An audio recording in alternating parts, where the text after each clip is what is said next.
Pak Iksan, terima kasih. Berikutnya Pak Wihadi Wiyanto. Terima kasih. Pak Sekjen ini Kapoksi ya. Jadi kalau di DPR ini Kapoksi itu pimpinan Pak. Pimpinan kami itu ya. Pak Wihadi. Ya, silakan Pak Wihadi. Terima kasih. Iya, terima kasih pimpinan Pak Habibur Rahman. Pertama-tama saya mengucapkan selamat dulu pada sahabat saya Pak Habibur Rahman yang sudah dilantik sebagai Wakil Ketua Komisi 3 dan juga yang terhormat Pak Sekjen dan juga Kabiro Kepegawaian beserta seluruh jajaran. Saya sebenarnya melihat angka-angka kepegawaian ini agak menjadi tanda tanya besar juga Pak, karena dari angka 64.646 pegawai ini yang menangani kebirokawaian cuma 150 ya Pak. Betul ya Pak ya, 150 kan? Saya nggak tahu sistem yang sudah Bapak berikan tadi itu memang sudah cukup bagus dengan sistem mutasi dan segala macam itu. Namun banyak sekali, terutama kalau kita lihat yang paling terlihat kepada kita itu adalah di lapas dan imigrasi. Setiap kali kita ke lapas, kekurangan sipir, kekurangan tenaga. Kemudian imigrasi juga demikian. Nah, kalau kita bicara mutasi, mutasi yang mulai ke tahap eselon 2, itu juga ada terjadi kecemburuan juga antara lapas dan imigrasi ini. Kalau yang daerah-daerah basah, kanwil-kanwilnya kok dari PAS gitu. Kalau yang imigrasi itu ditaruhnya daerah-daerah yang daerah perbatasan, nah, agak terpencil begitu. Nah, saya nggak tahu sistem daripada yang sudah Bapak terapkan ini, apakah ini nantinya bisa mengikis mengenai masalah apa yang sudah menjadi, ya ini pembicaraan secara informal dari teman-teman Kumham ini, walaupun tidak secara formal, tetapi seringkali juga kita mendengarkan, ya mungkin ini adalah keluhan atau bagaimana, tetapi ini sesuatu hal yang mungkin menjadi satu pemicu juga ada kecemburuan di sini. Yang kedua Pak, kalau kita bicara mengenai masalah kementerian, PAS, imigrasi, ini kan sudah besar, kepegawaiannya kan sudah cukup besar. Berapa ini dari sudah ribuan. Kalau ini ditangani semuanya oleh 150 orang, itu yang saya katakan tadi, ini pasti juga akan banyak menimbulkan ketidakpuasan daripada para pegawai ini. Satu sisi ada yang promosi duluan, yang ini masih di sini dan segala macam. Karena apa? Karena sistem monitoring dari kesekjenan ini, sistem monitoring daripada Biro Kepegawaian sampai sejauh mana.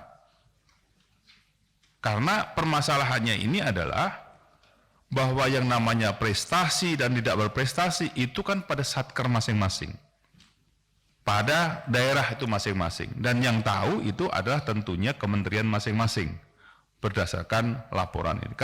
Kalau ini sampai ke Biro Kepegawaian kan cukup panjang sebenarnya. Nah, apakah sistem ini, ya saya tahu bahwa sistem yang terjadi kalau lapas itu mungkin di sipir itu sudah cukup di di kanwil kan, di kanwil sudah bisa dilakukan mutasi begitu kan, mutasinya di situ. Nah, tetapi kan kalau kita bicara mengenai eselonnya sudah naik lagi, ya kan, itu sudah menjadi di Biro Kepegawaian begitu kan. Nah, ini kenapa tidak ini dikembalikan saja sistem daripada promosi dan jabatannya itu di masing-masing direktorat. Masing-masing direktorat mempunyai sistem sendiri yang dimana promosi dan segala macam itu bisa dilaksanakan. Jadi Biro Kepegawaian itu hanya koordinasi. Nah, kalau sudah mengenai masalah jabatan-jabatan politis, nah itu memang sudah tidak bisa ditangani lagi. Sekarang pun juga tidak bisa menangani. Tetapi sistem promosi jabatan dan semuanya full itu adalah merupakan di departemen-departemen itu masing-masing. Karena kita lihat bahwa kalau yang namanya, kita juga pernah waktu pembahasan undang-undang pemasyarakatan, ini pemasyarakatan ini harusnya sudah bisa jadi kementerian begitu. Kementerian sendiri, berarti artinya kan sebenarnya sudah siap secara kepegawaian segala macam, sudah siap untuk bisa dilakukan satu sistem yang mereka mengatur mereka dari level bawah sampai kepada eselon di atasnya. Nah, tentunya imigrasi juga demikian. Karena kita ingin imigrasi itu juga berkembang. Imigrasi ini kan, ya kalau kita lihat infrastrukturnya sebenarnya mengawasi seluruh Indonesia. Tapi kenyataannya kita tidak bisa setiap kabupaten ada kantor imigrasi, itu tidak ada. Sedangkan kalau kita bicara mengenai masalah Timpora, mengenai masalah sistem pengawasan orang asing, itu kan sampai kepada tingkat di kabupaten dan kecamatan. Sedangkan anggota imigrasi nggak ada di situ. Nah, kalau ini dikembangkan masing-masing per direktorat, per departemen, selesai. Dan biro ini hanya tugasnya juga sudah agak nggak seperti sekarang. Saya nggak tahu, bayangkan 150 orang mengawasi, membuat sistem ini 64.000, saya kira pasti juga akan banyak mereka itu tidak ada kepuasan di badan semua pegawai itu.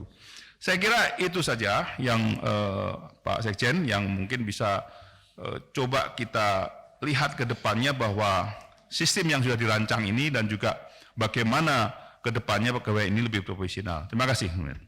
Ya, terima kasih Pak Wiyadi Wiyanto. Terakhir ya, Pak Wayan, senior kita. Masih ada lagi? Setelah Pak Wayan, Pak Nurdin mau menyampaikan nanti? Ya, Pak Wayan, silakan. Ya, pimpinan dan anggota yang saya hormati, Pak Sekjen beserta jajaran yang saya hormati. Pak Sekjen, sudah banyak sekali yang disampaikan. Tinggal bagaimana memastikan. Ya, izin Pak, karena waktu kita mau perpanjang dulu berapa menit? Setengah jam. Ketuk palunya berapa kali nih?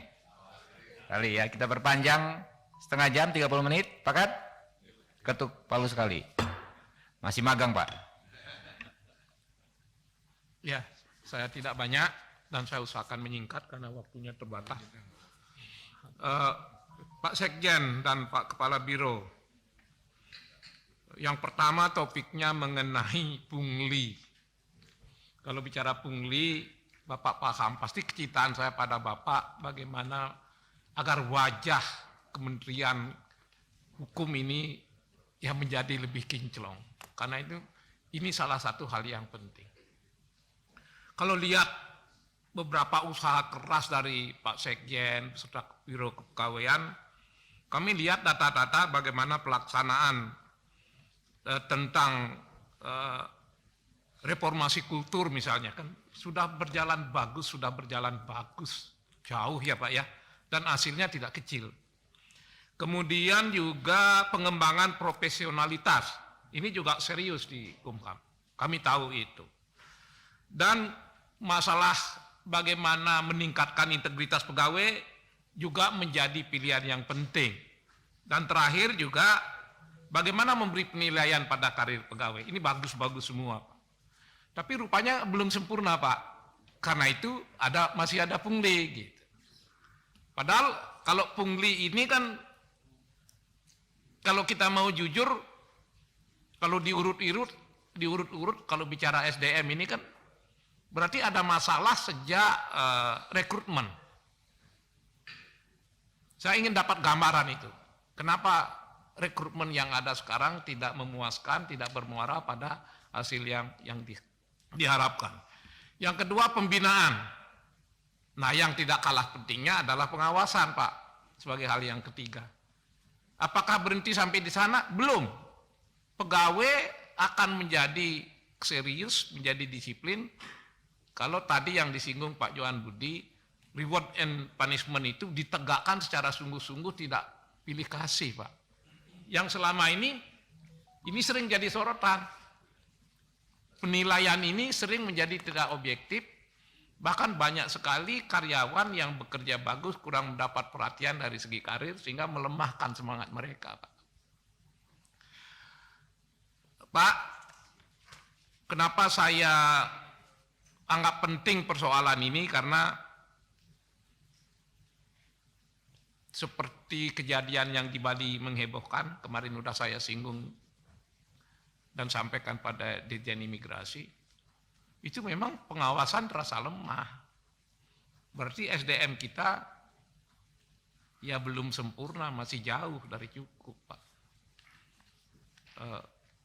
Padahal efeknya itu bisa meluas, panjang, Pak.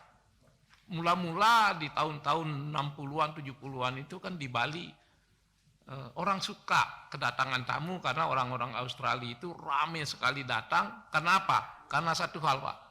Orang Australia itu hidupnya lebih nyaman, lebih enak di Bali, tapi biayanya lebih ngirit, Pak. Orang pensiunan pun suka menetap di Bali. Mungkin pada waktu itu mereka belum mencari-cari celah. Mungkin juga imigrasi pada waktu itu masih jauh lebih ketat atau sebaliknya. Tapi yang pasti sekarang ini, Pak, mereka yang tinggal itu bukan lagi hanya untuk pensiun. Wisatawan yang datang bukan lagi pelesiran, tapi mereka mulai berdagang, Pak. Celakanya mengambil hal yang paling kecil-kecil dengan cara melanggar hukum. Misal, mereka punya izin wisatawan, tapi yang dilakukan itu berdagang. Ini pasti tidak bisa diabaikan kalau kita mau jujur. Yuk kita koreksi ke dalam. Maka penting banget apa strategi Bapak dalam soal ini agar bisa melakukan pengawasan yang baik, pembinaan yang baik, penghargaan, sanksi, supaya orang-orang asing itu tidak sebebas-bebasnya di negeri kita. Pak, Bapak boleh saksikan sekarang, di Sukowati dan Celuk itu sudah bangkrut semua pengrajin kita, Pak. Bangkrut. Kenapa? Karena yang punya usaha di bidang kerajinan itu orang-orang bule. Orang bule yang pasar seni itu, iya. Pak, ya. Jadi kita hanya bisa jadi karyawan, keuntungan tidak dapat sama sekali. Dulu tahun-tahun 70-an itu berjaya, Pak. Mohon maaf, mobil-mobil Mercy dan BMW terbagus di Bali itu ada di sekitar Gianyar. Kenapa? Karena pribumi masih bisa berdagang, membuat kerajinan, dan orang-orang bule itu hanya menjadi penghubung. Memang tidak mungkin kita punya pasar, Pak. Yang punya pasar itu orang bule. Nah, mereka hanya jadi penghubung. Produksinya kita punya. Itu masih bagus, Pak. Nah, belakangan yang membeli di sana itu orang bule, yang menjual di sini orang bule, yang mendesain orang bule, orang-orang kita hanya karyawan. Pak, kalau sampai di sini kan nggak masalah. Sekarang Pemda Bali sudah bereaksi. Sebenarnya itu peringatan. Turis nggak boleh naik gunung gitu. Lama-lama, turis jangan ke Bali. Ini saya yakin tidak. Tapi jangan lalai, Pak. Karena turisme tidak lagi merugikan di bidang bisnis ekonomi, tapi yang paling parah itu kan korban dan erosi budaya gitu. Ya, tapi sekarang sudah sampai pada masalah ekonomi, masalah jual kacang pun orang bule, Pak. Serius, Pak. Bapak lihat di Kubu itu. Saya saking keselnya, saya punya 6 hektar tanah di sana. Ya udah nggak usah dijualin mente aja si bule itu gitu. Nggak usah dah diurus mente itu. Karena juga yang akan dapat untung mereka-mereka gitu. Petaninya dipekerjakan, silahkan cek di Kubu. Itu orang bule. Pengusahanya tinggal di Renon, saya tahu persis itu. Nah, gambaran ini untuk meyakinkan Bapak betapa seriusnya pengawasan, betapa seriusnya penghargaan pada karyawan, betapa seriusnya memberi sanksi pada karyawan secara adil. Supaya apa? Supaya kita berdaulat di negara kita sendiri, begitu, Pak. Strategi dan program apa yang akan Bapak canangkan sekaligus merancang anggaran-anggaran yang memadai untuk itu, gitu. Itu satu. Masalah yang kedua, tadi sudah banyak dibicarakan masalah SDM, Pak. Jadi SDM kita kurang di berbagai sektor ini. Di lembaga pemasyarakatan tadi sudah disinggung, di imigrasi juga sudah, AKI juga sudah, tapi yang paling menarik adalah di bidang hukum dan perundang-undangan, Pak. Ini kan vital, Pak. Lalu di bidang penelitian, gimana negara kita maju kalau SDM kita misalnya di Kumham, masalah SDM di penelitian, di legal drafting juga lemah. Gitu. Kan Bapak tahu, Pak, yang namanya penelitian dan legal drafting sebagai contoh beberapa sektor, beberapa bidang, itu kan sangat vital fungsinya. Baik di pusat untuk undang-undang, di daerah itu bikin perda, Pak. Jangan dipikir orang-orang Pemda itu ahli perundang-undangan begitu cukup. Tidak, mereka mengandalkan teman-teman Bapak di Kumham. Problemnya semangat kerja mereka seperti yang saya singgung masih memadai apa tidak? Apa yang perlu kita tagih dari Bapak-Bapak?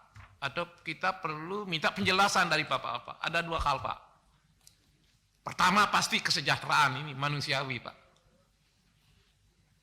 Yang kedua orang kan mikir karir. Pengembangan keilmuan, pengembangan sekolah, kesempatan belajar apa? Orang boleh tidak mendapat harta yang banyak, tapi kalau karirnya, pengembangan, perluasan pengetahuannya terbina baik, itu tidak sedikit orang yang bersedia bekerja keras untuk mengabdi pada negara, Pak. Pak Sekjen, jadi legal drafting, penelitian tidak bisa dianggap remeh dalam rangka membuat wajah Kumham itu lebih cemerlang. Gitu. Nah, oleh karena itu, sekali lagi, boleh dong saya mendapat strategi dan terobosan dari Bapak soal ini. Apa yang Bapak ingin gambarkan kepada kita supaya anggaran-anggaran yang Bapak canangkan itu didukung penuh oleh kita-kita semua. Terima kasih, Pak. Ya, terima kasih Pak Wayan.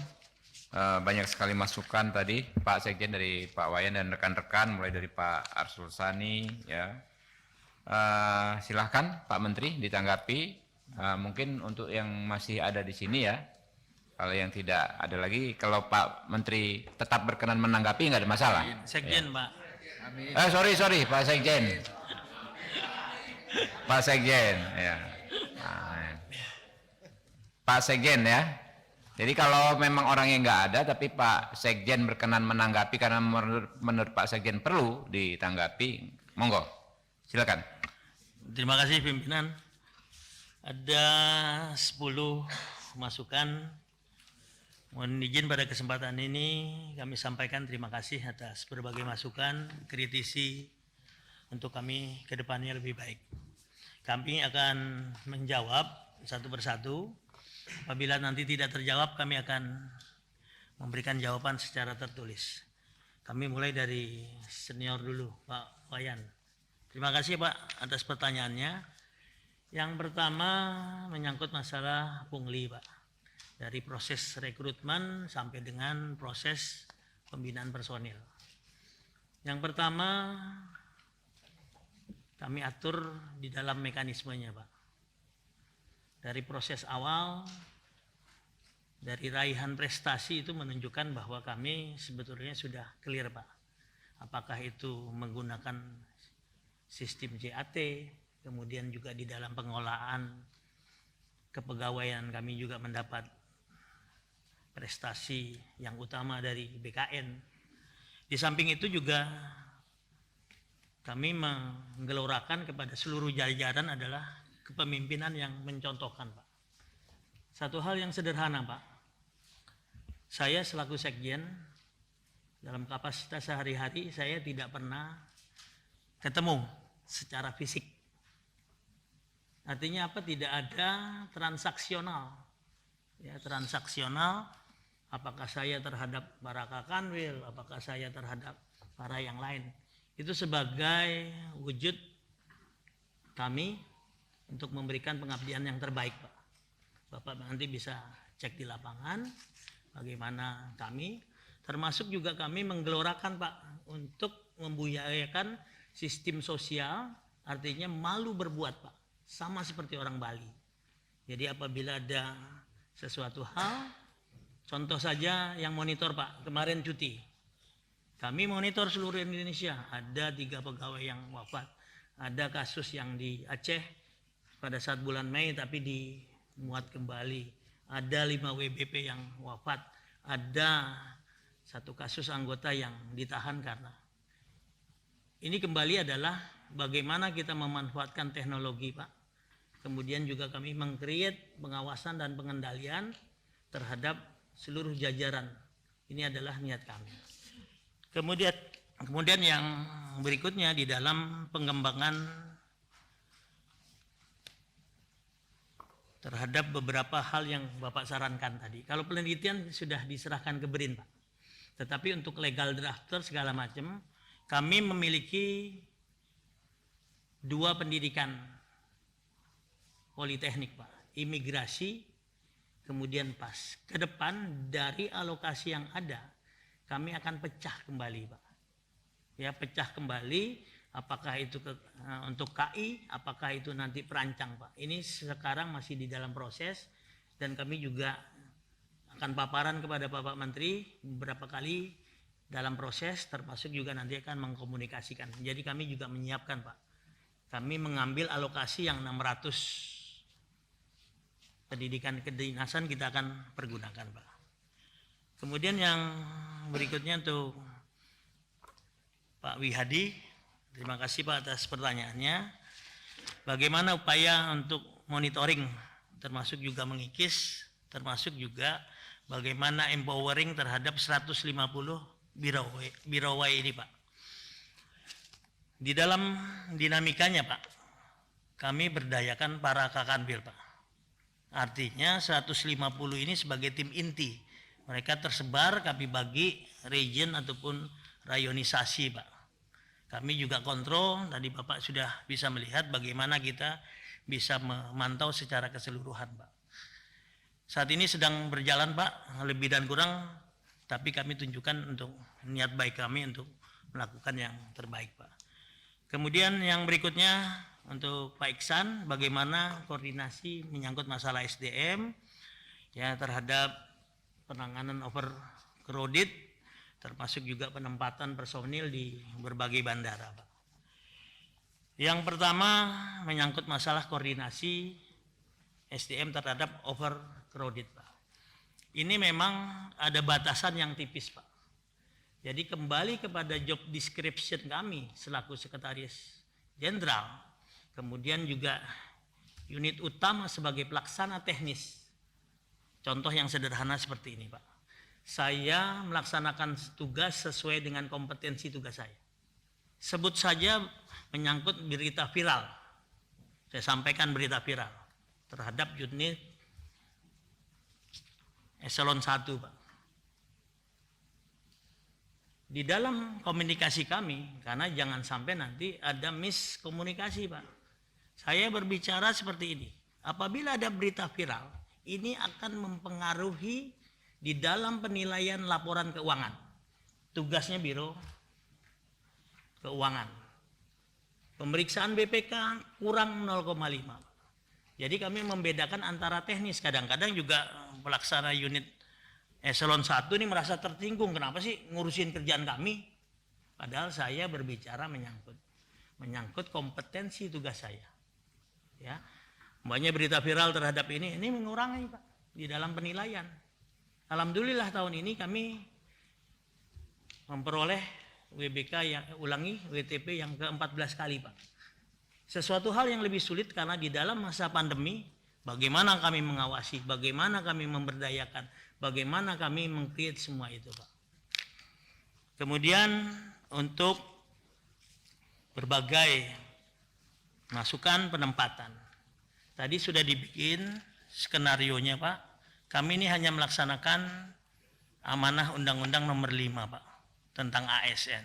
Di dalam pasal 54, pasal 53 Pak Menteri. Pasal 54-nya Sekjen Pak.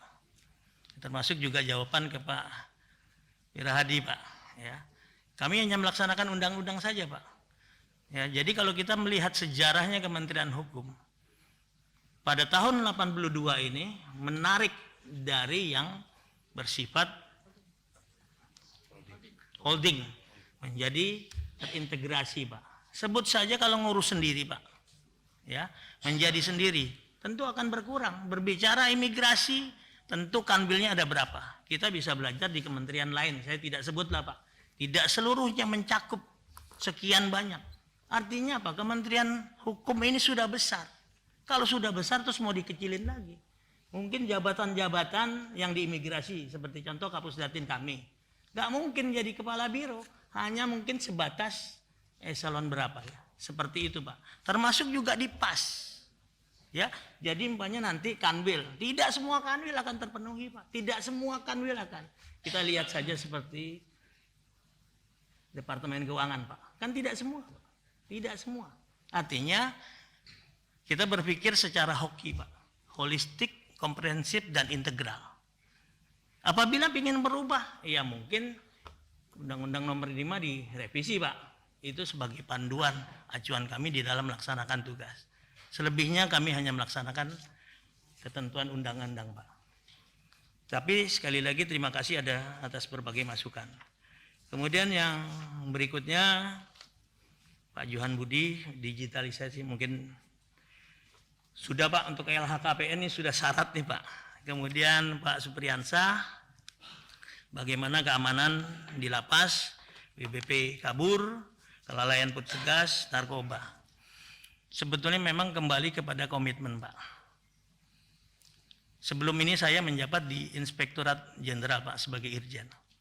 Saya tegas saja, Pak, narkoba pecat. Itu ya, di dalam perjalanannya, karena itu juga ada hak dari pegawai itu sendiri menggugat, Pak. Menggugat, ya. Ada yang bisa bekerja kembali, ya, ada yang tidak bisa. Saya sederhana, Pak, umpamanya ada yang tidak masuk kerja, ya sudah, saya senang nolong, saya bantulah, saya pecat, ya. Kemudian yang narkoba, oh tidak ada ampun, ada 200 sekian, Pak, waktu saya menjabat. Termasuk juga ketika sekjen saya melihat seperti itu, saya memberikan masukan kepada Bapak Menteri sebagai PPK. Tapi kembali juga memang terhadap para kanwil. Terakhir, kalau Bapak monitor di kantor wilayah Banten, itu dua-duanya Kakanwil saya grounded sampai yang kejadian di Tangerang, ada yang lari, semuanya, Pak. Saya, itu adalah komitmen kami untuk melaksanakan. Tetapi ini masih berproses, Pak. Sesuai dengan arahan Bapak Menteri, petunjuk Bapak Menteri, kami laksanakan. Tetapi dalam dinamikanya ini berproses, Pak. Kami memiliki komitmen untuk melakukan yang terbaik.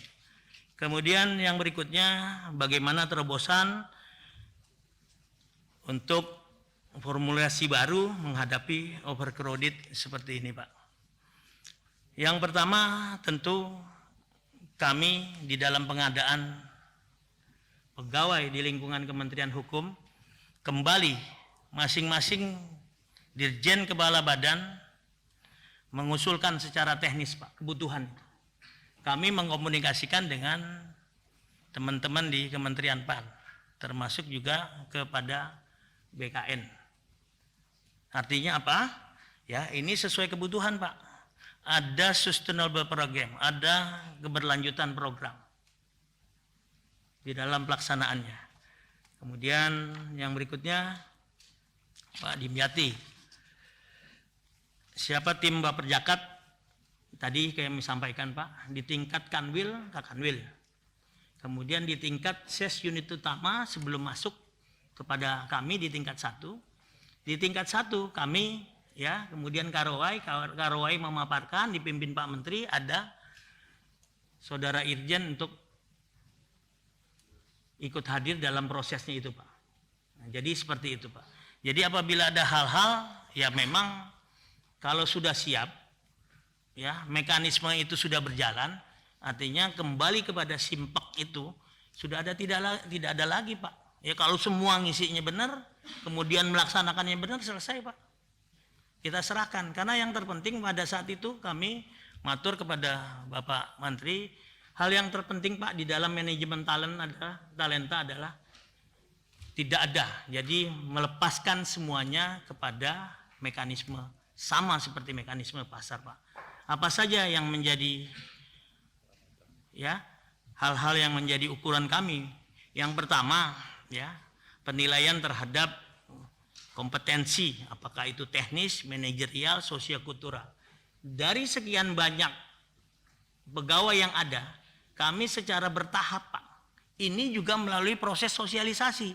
Karena kadang-kadang ini menjadi satu kesatuan yang utuh Pak, teknis, manajerial, sosiokultural. Dan itu berlaku 2 tahun. Kadang-kadang mereka baru manajerial saja, kan saya sudah. Jadi kami tawarkan cara-cara baru. Sebut saja sebulan yang lalu Pak, ya sebulan yang lalu kami melaksanakan rakor SDM Pak, karena di saat itu juga kami menerima award dari BKN sebanyak 3 Pak. Sebut saja kami akan melaksanakan penilaian terhadap kompetensi. Itu juga ada gejolak. Kami akhirnya panggil dari BKN untuk memberikan pencerahan, enlightenment kepada pegawai. Ini loh sebetulnya ketentuan seperti itu Pak. Artinya kami juga secara bertahap untuk melaksanakan hal-hal yang diharapkan sesuai dengan undang-undang. Kemudian untuk bercerai Pak, tetap ya memang juga di dalam strategi yang kami canangkan tentu ini menjawab juga Bang Nasir Jamil, lokal job per lokal boy by. Ya, tetapi juga memang tadi karena di dalam manajemen talenta ini konsekuensi logis yang timbul Pak, ada penilaian terhadap berbagai hal itu Pak yang memang terus akhirnya tidak bisa mengangkat.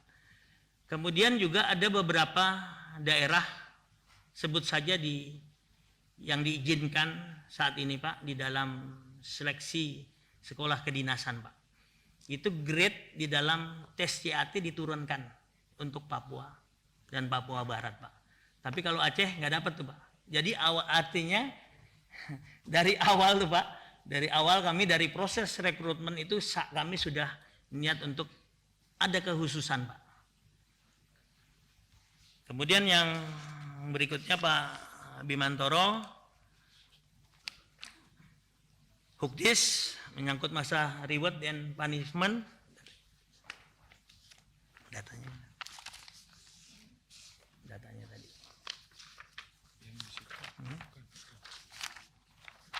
Mana datanya?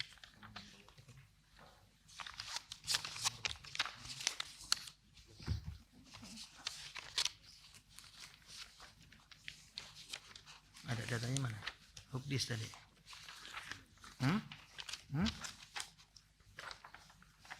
Jumlahnya. Untuk Hukdis Pak, apa saja reward, punishment dan langkah konkret yang dilakukan apabila ada pegawai yang melakukan pelanggaran berat. Didasari PP 11 2017 Pak, pegawai yang ditahan dalam proses pemeriksaan dengan dasar surat perintah penahanan maka akan diberhentikan sementara sampai dengan inkrah. Dasar penjatuhan sanksi karena tindak pidana apabila tindak pidana yang dilakukan berencana dan lebih dari 2 tahun yang akan dilakukan pemberhentian tidak atas permintaan sendiri PTDH Pak. Apabila tindak pidana dilakukan berencana dan kurang dari 2 tahun akan dilakukan pemberhentian dengan hormat tidak atas permintaan sendiri. Ini bedanya adalah masalah terima gaji apa tidak Pak. Kemudian apabila tindak pidana dilakukan tidak berencana dan lebih dari 2 tahun dapat dilakukan pemberhentian dengan hormat tidak atas permintaan sendiri dan dapat tidak diberhentikan apabila memenuhi 4 syarat. Perbuatan tidak menurunkan harkat martabat Kementerian Hukum, prestasi kerja baik, tidak mempengaruhi lingkungan kerja setelah diaktifkan, tersedia lowongan jabatan. Pemberhentian terhadap pegawai telah dilakukan sebanyak 22 pegawai pada tahun ini Pak. Pemberhentian dengan hormat tidak atas permintaan sendiri karena tidak pidana 2 pegawai. Kemudian PTDH karena tidak pidana 1 pegawai. Kemudian pemberhentian dengan hormat tidak atas permintaan sendiri karena disiplin 19 pegawai Pak. Yang berikutnya dari Pak Asrul Sani Pak. Untuk data tadi kami sudah jelaskan Pak. Untuk pengembangan diri pegawai yang disekolahkan melalui beasiswa hukum dan HAM, kami ada juga Pak alokasi dana Pak dari Kesekjenan. Ya. Untuk dalam negeri sejumlah 24 pegawai pada Universitas Indonesia yang terdiri dari S2 18 pegawai, S3 6 pegawai, serta beasiswa luar negeri hukum dan HAM ada 2 pegawai yang berkuliah pada Universitas Loyola Italia. Untuk LPDP ada 58 pegawai yang lulus, 25 pegawai dari pendidikan luar negeri, 10 pegawai dalam negeri dan 15 pegawai, sementara dalam proses 33 Pak. Kemudian untuk usul mutasi dan promosi jabatan administrasi dari unit utama akan dibahas oleh TPK Pak, ya, ketua tim, kepala biro, kemudian sebagai perwakilan sekjen dengan anggota para ses unit utama. Kemudian dalam rapat ini akan ditelaah dan dilakukan pembahasan terkait. Jadi KRW ini dengan para ses itu Pak mengusung Pak. Jadi memang kalau tidak mungkin tidak match Pak, karena sesnya ikut. Ya. Ikut membawa usulan, termasuk juga teman-teman dari inspektorat. Jadi nggak ada ceritanya nggak match tuh Pak. Ya mungkin ceritanya saja yang keluar yang nggak match Pak. Ya, contoh yang sederhana, kemarin ada pengajuan Pak 300, setengahnya nggak, ya, gugur di kecantikan Pak, masih mengalami hukuman disiplin, sedang menjalani hukuman disiplin, belum pemutihan, kami kembalikan Pak. Contoh yang dari imigrasi ada 150 sekian dari 3 rites yang diajukan, termasuk juga belum memenuhi ketentuan, ya, mutasi selama 2 tahun Pak. Jadi memang di dalam mekanismenya, terus kenapa kami tidak melaksanakan? Kalau seluruh mekanismenya itu sudah berjalan, saya rasa tidak ada masalah Pak. Kira-kira seperti itu, artinya memang diteliti benar sebelum diajukan kepada kami Pak. Ini kan sekarang kembali ke kami, dianggap memang memperlambat Pak. Ini datanya ada berapa kali revisi ini.